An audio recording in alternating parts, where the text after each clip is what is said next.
Bonjour à tous, et dans la continuité de mes essais et recherches sur les nouveautés 2022, je vais vous présenter aujourd'hui les résultats avec les drivers Callaway. Ils ont sorti la gamme Rogue ST. Il y a 4 modèles dans la gamme, mais je me suis surtout concentré sur le Rogue ST Max et le Rogue ST Max LS. Donc je vais vous partager ces résultats aujourd'hui. Donc on y va. Donc voici la technologie utilisée sur ces nouveaux drivers Rogue ST. Donc surtout on a du poids à l'arrière en tungstène qui est changeable justement. Donc avec le Max LS on a 23 grammes et sur le Max on a 26 grammes. Tout ça, ça baisse là, et recule le centre de gravité, donc ce qui stabilise davantage la tête du club. On va retrouver le jailbreak technologie, donc cette chose ici qui va renforcer la face de club, donc justement sur les coups un peu décentrés, donc pour garder la vitesse de balle, donc un peu partout sur la face. Et puis donc pour les tests, comme toujours, j'ai pesé les deux têtes qui étaient vraiment très similaires, donc 193, 196, 13,5. Donc plutôt les têtes les plus légères que j'ai pesées pour le moment dans les modèles que j'ai testés cette année. Et pour rester cohérent avec les autres tests, toujours avec le shaft TPT 18 low et la balle donc RCT. Donc là, je vous propose qu'on regarde un peu les résultats de ces tests. Donc voici la data suite aux essais avec ces deux drivers Callaway. Et donc la première chose qu'on peut constater, c'est que c'est très très similaire. Je pourrais certainement espérer un tout petit peu plus de vitesse de balle avec les deux, mais ça, je ne pense pas que c'était vraiment lié au driver, en plus à moi. C'était très clairement pas la meilleure séance de driving que j'ai fait. En tout cas, malgré tout, c'est là où c'est intéressant. Donc même en pas forcément centrant la balle, la vitesse de balle était plutôt bonne, aux alentours de 150 miles. Donc de décollage donc un tout petit peu plus haute avec les ST Max que la LS, qui est plutôt logique par rapport au positionnement du centre de gravité.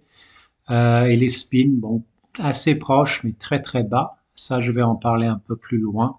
Mais c'est vrai que là, c'est très très bas, mais combiné avec un angle de décollage relativement haut, c'est assez efficace. Donc d'un point de vue centrage, donc on peut voir que la tendance était légèrement pointe justement, et ça pareil, je vais en parler un peu plus loin. Donc pour les trajectoires, si on regarde un peu ici, la tendance n'était pas trop dispersée, mais s'il y avait quelque chose donc plutôt dispersé à gauche, on voit qu'il y a des draws qui sont relativement prononcés, mais quand même toujours sur le practice. Mais donc plutôt de droite à gauche de façon générale. Et on peut voir un peu plus loin que en bleu, donc le max avait cette tendance de trajectoire un peu plus haute. Et c'est ça que j'avais envie de vous montrer justement. Juste par rapport à ces trajectoires, c'est pas forcément causé par un face-to-path très négatif, c'était surtout causé par une tendance à taper un peu vers la pointe du club. Et donc, tapant vers la pointe, déjà, premièrement, ça va générer moins de spin, mais ça va également créer cette tendance de trajectoire plutôt de droite à gauche. Donc, c'était plutôt, je dirais, le centrage qui a fait que la balle tourne un peu, mais malgré tout, la vitesse de balle est restée plutôt très bonne. J'avais une sensation de légèreté avec ces deux drivers. Et c'est vrai que quand on regarde les spécifications, les têtes sont un peu plus légères, donc certainement lié le shaft d'origine en étant plus long. Donc si on commence à réduire un peu le shaft, donc là en l'occurrence c'était 45 inches que j'avais, on se retrouve avec un équilibre qui est relativement léger. Autrement, donc les drivers plutôt tolérantes, assez sympa à regarder. Et puis encore une fois, pour améliorer ses performances, il faudrait que j'explore davantage d'options fitting. Donc pour résumer, les têtes de club pour moi peut-être un peu légères. C'est les têtes les plus légères que j'ai mesurées cette année dans les nouveautés. Mais certainement Callaway ont misé sur la vitesse de club cette année, donc avec la longueur de shaft qui fait 45-75 inches, donc sur ce driver d'origine.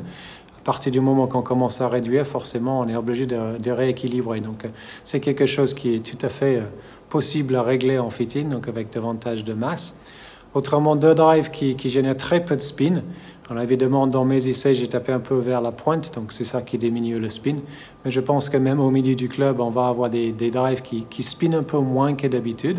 Donc il se peut qu'on aurait besoin un peu plus de loft pour certaines personnes, justement.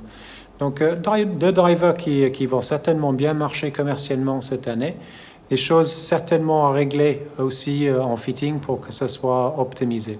Et en tout cas, deux drives, encore une fois, vont être intéressants à essayer contre les autres.